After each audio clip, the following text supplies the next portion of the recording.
Welcome to Beyond Repair. Today we have a 981 Porsche Boxster. This is base model, but it doesn't matter. So I'm using the TUF support 614440, and we're gonna replace the trunk support. This is pretty much like any other car, besides it's way more expensive because Porsche.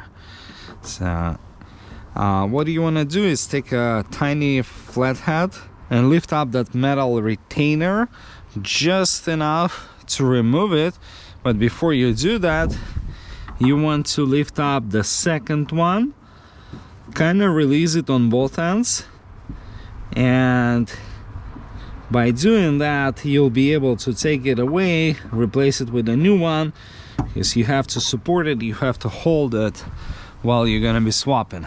This is as simple as it gets. And if you never ever worked on your Porsche, but you just hate the fact that the trunk got a little bit sloppy, and if you have the same problem with the front, I did the video as well, this is where you start wrenching. This is just the easiest way to learn how to fix your car, by doing simple struts on the trunk or for the hood.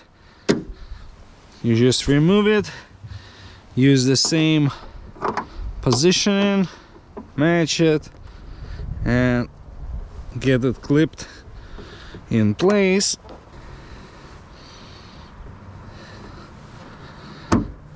Okay, let's test it. Nice. That's exactly what I needed. Nice. To make sure it's not sloppy and easy, right? So that's it for today. This is the quickest, the easiest thing that you can do on your Porsche, as well as finding the socket that you left it yesterday. That's where you start, and I want you to go and try something like that. It all begins somewhere, and that's a great way to do it. Okay, that's it for today. Thanks for watching. Make sure to hit the subscribe button, ring the bell. I'll see you in the next one.